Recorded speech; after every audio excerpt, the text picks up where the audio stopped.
live.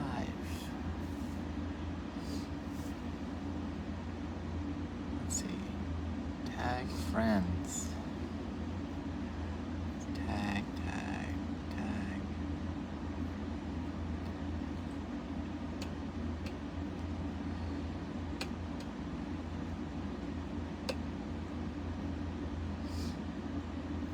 See if we can get some people on here. Hello, good evening. Get started in a little bit.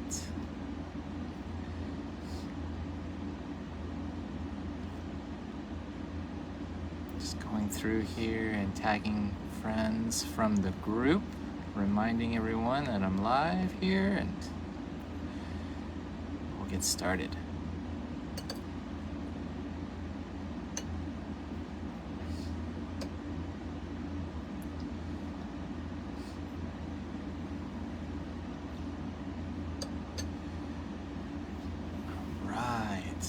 Hi, Wesley. Hey, blessings to you and congratulations. How's everybody doing? Okay, no worries, Lois. No worries. You guys drive home safely. And it'll be recorded, so you'll be able to watch it and catch up later when you get some time. My hair's a little crazy right now. It's a little staticky.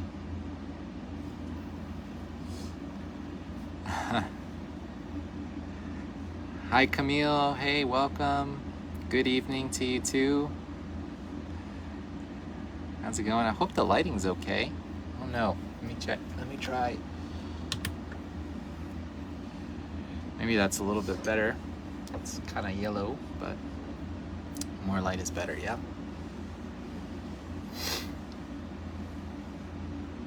Just gonna give it a few more minutes here, and then we'll get started. Hey, if you're listening, help me out. Help me spread the word that we're live, and maybe tag some of the people in the group and let them know we're about to get started.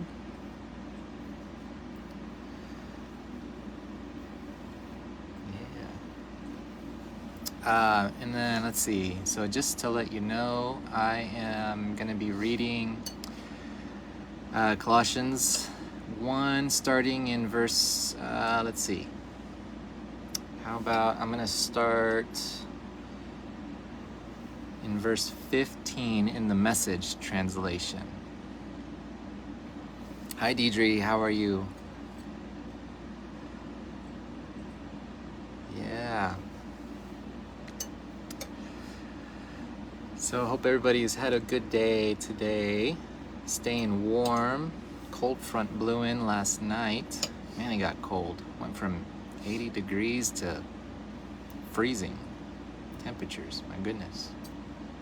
Pretty bananas. So, but we're doing good over here. We're staying cozy. Yeah.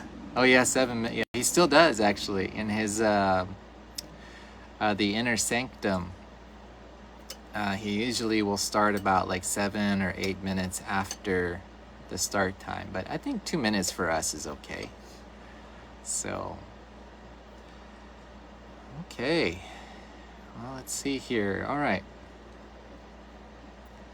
So, let's go ahead and I'm going to go ahead and kind of get going here. I'm going to get started. And then also don't forget, so like after the presentation, I'll open up a little hangout room for us, and so hopefully you can join us there and hang out with us. So that'll be great, because for me that's actually the fun part of it all. It's I enjoy that part more than I do the presentation, believe it or not. Okay, so from the Message translation, here we go. Starting in verse 15, we look at this sun and we see the God who cannot be seen. We look at this sun and see God's original purpose in everything created.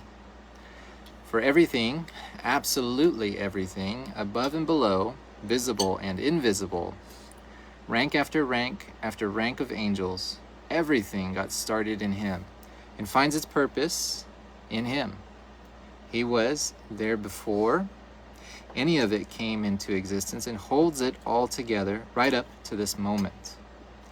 And when it comes to the church, he organizes and holds it together like a head does a body. He was supreme in the beginning and leading the resurrection parade. He is supreme in the end. From beginning to end, he's there, towering far above everything, everyone. So spacious is he, so expansive, that everything of God finds its proper place in him without crowding. Not only that, but all the broken and dislocated pieces of the universe, people and things, animals and atoms, get properly fixed and fit together in vibrant harmonies, all because of his death, his blood that poured down from the cross. You yourselves are a case study of what he does. At one time, you all had your backs turned to God, thinking rebellious thoughts of him, giving him trouble every chance you got. But now, by giving himself completely at the cross, actually dying for you, Christ brought you over to God's side and put your lives together, whole and holy in his presence. You don't walk away from a gift like that. You stay grounded and steady in that bond of trust, constantly tuned in to the message, careful not to be distracted or diverted. There is no other message, just this one. Every creature under heaven gets this same message. I, Paul, am a messenger of this message. Okay, so I think I'm going to pause there for now. Let's see. And we're going to focus on, go here into my notes.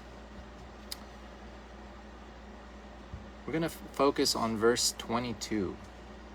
I'm going to read verse 22 in a different translation. And this is how it reads. But now he has reconciled you by his physical body through his death, to present you holy, faultless, and blameless before him. Oh man, here we go. Here we go. Okay, so let's look at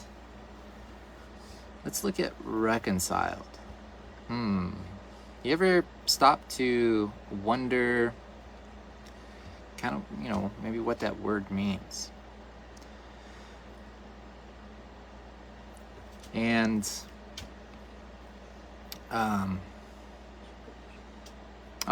scripture 22, verse 22 in Colossians chapter 1.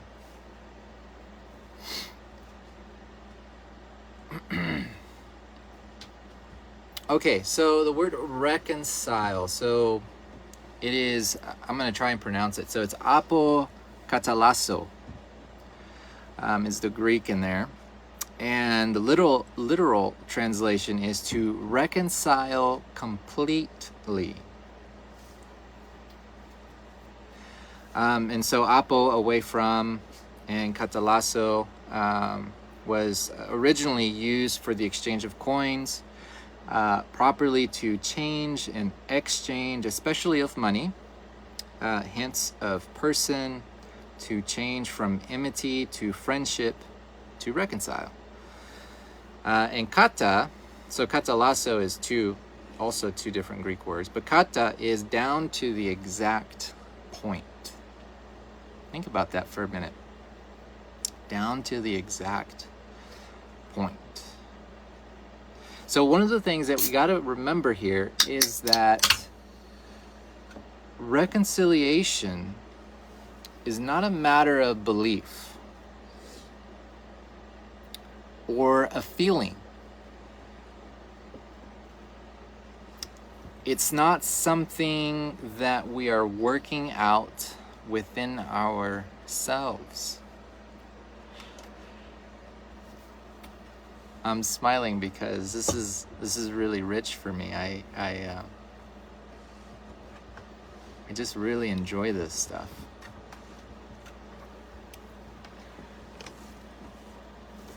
This is a gift, and Paul is making a statement, a fact. It is also it's what he has done. It's not what we initiated. Reconciliation is that he has brought us back to harmony with him, by him, and through him. It's reconciliation is the revelation of his peace towards us, and points to the mystery within us. That's reconciliation. I'm going to read that again. I'm going to read the verse again. But now he has reconciled you by his physical body through his death, to present you holy, faultless, and blameless before him. I know there's, in verse 23, there's the word if, but I think I'm going to wait for the next Thursday to tackle that for you guys. So he does all of this by his physical body. And I think it's interesting that Paul mentions physical body. I think it's probably a testament of some of the heresies that were starting to pop up in his time. And really, I think there's even, you could even probably find camps today that don't believe that Jesus came in wore a flesh like we did. And so I think that's why it's important that he's putting it there. It means that he was not a hologram, and that he wasn't just spirit. He came as us, like us, for us. And the reason, and I also think, though, too, that by his physical body, it is also to say that he took on our human condition. Because then he says, after physical body, he then says, through his death. And I think this is also, quite the statement. So, but being fully human means also dying our death. Because remember, 2 Corinthians chapter 5 comes to mind, that latter half. And I think what it's saying here, meaning the death, dying, or where'd it go here? Hang on a second. Reconciled you by his physical death, through his physical body, through his death. Okay. Yeah. For him to die, it means that, and also taking in our human condition, he's dying into our separation. The separation of our broken, darkened mind into our obscurity. That's what he's dying into our confusion. But not lacking any faith or trust, right? Because in him is no sin, but he became sin on our behalf. And his death was made complete. And in doing so, he completes us. And that's what the through means, or on account of him and because of him. That's through his death. So Paul is pointing to the God-man that made it so. Not possible, but made it so. It is. You ever, I remember hearing, if you've heard Malcolm preach, he'll often say, it is. It's the way it is. So Paul here is saying this is a statement of fact. It is so. It is not just a possibility if you do things right, if you say the right things, right? You cannot change this. I cannot change this. You and I, we have no power over such a magnificent covenant. So, therefore,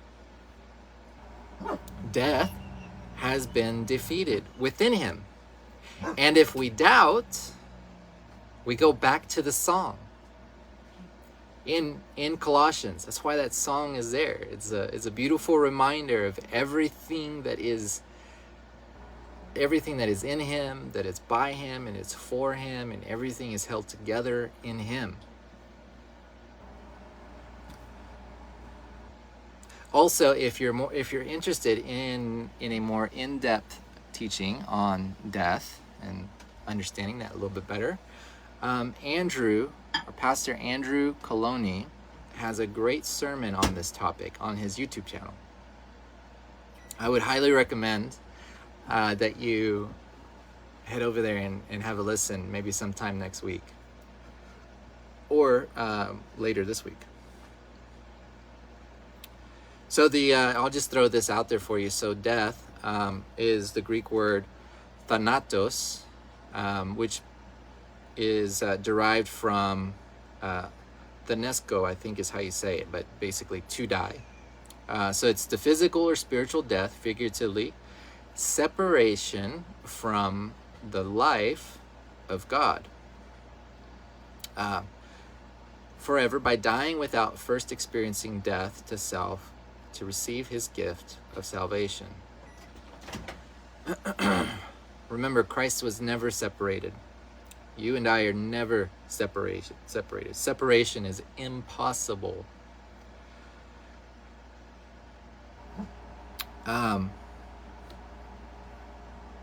You remember what Pastor Andrew said last Sunday, if you listened to his sermon on unconditional love. And he said, salvation is not a matter of are you saved? It's do you know your Savior? So to not know him is death. And I don't mean knowledge. I mean relational when I say that. To not know him is death. I just mean it's to be looked through the lens of relationship. Okay? Because remember, this is not a transaction. It is not an exchange of magical words for the sake of worthiness. If it is, it no longer is gospel. It is no longer good news. So within this, it defines the covenant that's been made within the Trinity on our behalf. And they stand on our behalf. And this is what it means to present you.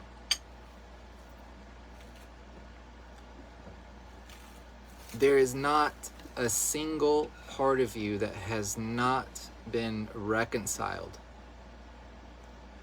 Are we growing in the understanding of our reconciliation? Of course.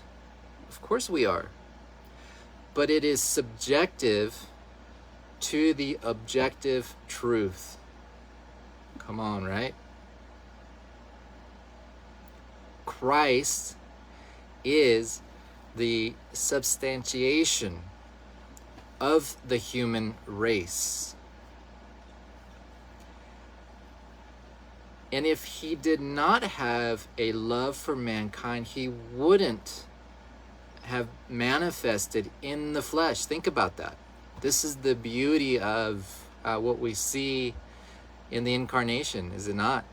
Is the fact that he came in the flesh validates the human race.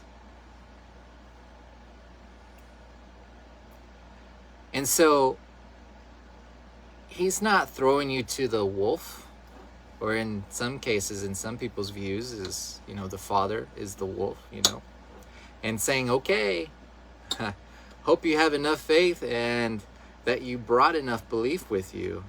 Now defend yourself. No. They are in perfect relationship, and you and I have been grafted in by a covenantal union.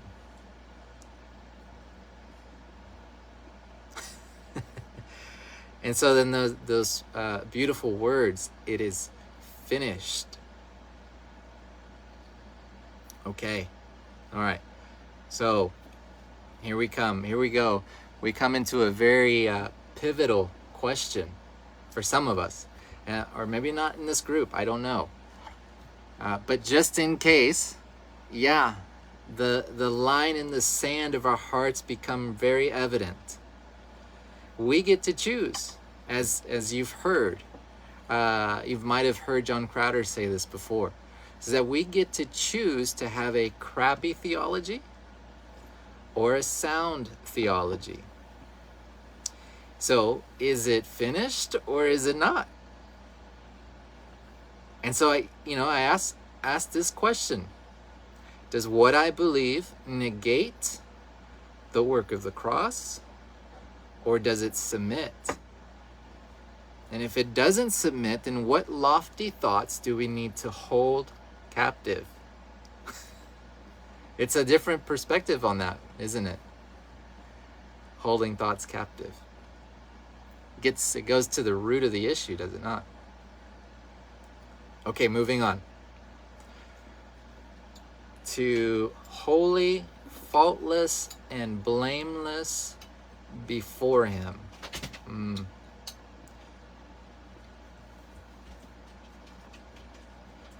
That's right. To scubala or not to scubala. Okay, holiness is not a destination. Holiness is a person, the Christ. He is our holiness. Faultlessness is a gift. And there was and is only one man that is faultless, the Christ. To be blameless is a gift. There is only one man that was found blameless, the Christ. Our hope is within him. And later in this chapter, Paul says it. Christ in us, the hope of glory. Oh yeah, it's a great verse. One of my favorites. Probably your favorite as well, or one of your favorites. But our hope is within him. And this is the objective truth, whether we know it or not, feel it or not, believe it or not. This is the non-negotiable. This is the wrath of his love. Every tongue will confess, and every knee will bow, that he is the way, the truth, and the life. And again, this is a promise. So to be that last little part there, before him, this is what this means. Together we will stand in the eye of the Trinity. with the most concentrated gaze, and you will be holy, without spot or wrinkle, and no one will dare accuse you.